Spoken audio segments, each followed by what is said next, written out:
nah sekarang kita akan belajar materi PPKN. Silakan anak-anak keluarkan buku paketnya. Sudah? Pendidikan Pancasila.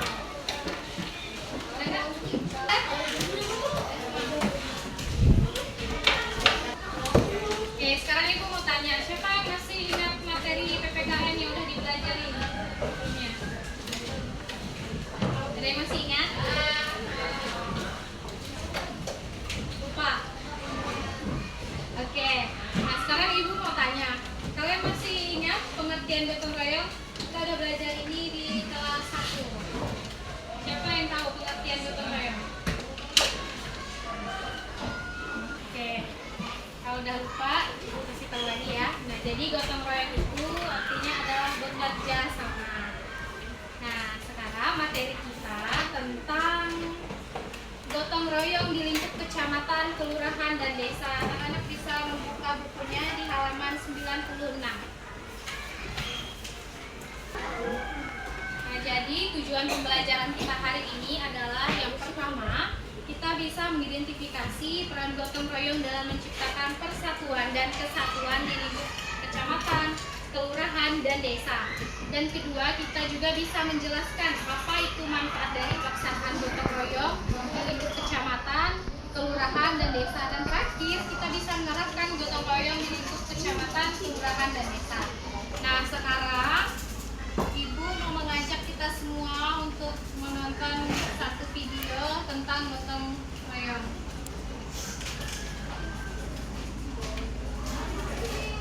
Bisa lihat di Infokus, kita tonton sama-sama. Nanti Ibu akan tanya sama kalian.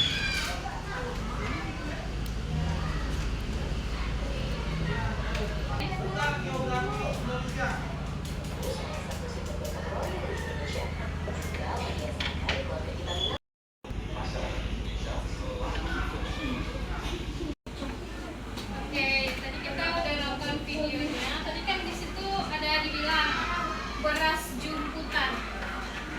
Beras jumputan itu simbol dari apa? Ada dibilang di video. Siapa yang dengar? Simbol apa? Simbol gotong? Ya. Nah, lalu sekarang kebudayaan kita di Indonesia ini apa?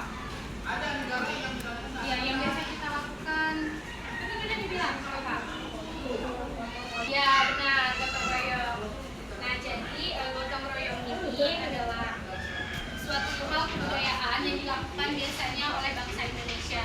Nah, jadi manusia kita itu tidak bisa hidup sendiri tanpa ada bantuan orang lain. Pasti setiap harinya kita memerlukan bantuan orang lain. Contohnya seperti Hanif misalnya, kamu di rumah pasti kamu sering membantu ibu kamu kan? Sering. Jaga adik pernah? Pasti kamu disuruh buat jaga adik. Terus ketika ibu memasak pasti kamu jaga dia. Jadi kita itu hidup pasti selalu saling bergantungan dengan orang-orang sekitar kita, baik tua, baik teman, baik kerabat, ataupun sahabat kita. Jadi gotong royong ini merupakan kebiasaan masyarakat Indonesia, biasanya dilakukan secara turun-temurun. Contohnya seperti kegiatan gotong royong di desa, gotong royong pembersihan selokan, ataupun sebagainya. Penerapan gotong royong di lingkup kecamatan, kelurahan, dan bersama secara sukarela tanpa mengharapkan imbalan. Siapa di sini yang pernah ikut kegiatan gotong royong? Entah itu di masjid ataupun dengan tetangga, siapa yang pernah? Kamu gotong royong di mana, Pak? Ya? Di mana? Di warung. Biasanya kalau kamu gotong royong tuh kerja kan, kamu biasanya mengharapkan imbalan nggak dari orang itu? Mengharapkan imbalan enggak?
membaca di halaman 100 dan 101.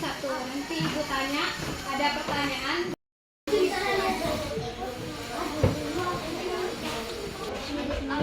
Saya kan dah. Sudah semua? Oke, sekarang Ibu akan bertanya. Tanya langsung tunjuk tangan. Yang pertama, dengar baik-baik ya. Apa manfaat dari pelaksanaan gotong royong? Gotong royong melakukan pekerjaan secara bersama-sama. Pertanyaan nomor 2. Sebutkan gambar yang terdapat pada halaman 101. Pertanyaan terakhir nih. Ketika kita melakukan kegiatan gotong royong, itu untuk mempergerak apa kira-kira? Kalau kita melakukan kegiatan gotong royong, gunanya untuk mempererat. Majukan lagi. Ya,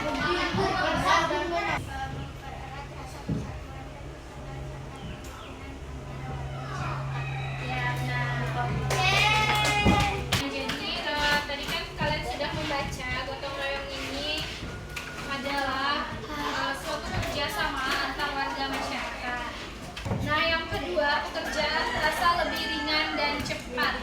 Diri semuanya, diri. Dua.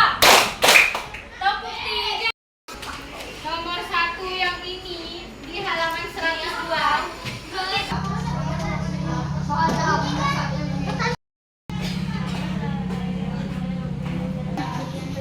Nah, sekarang kita lanjut dulu.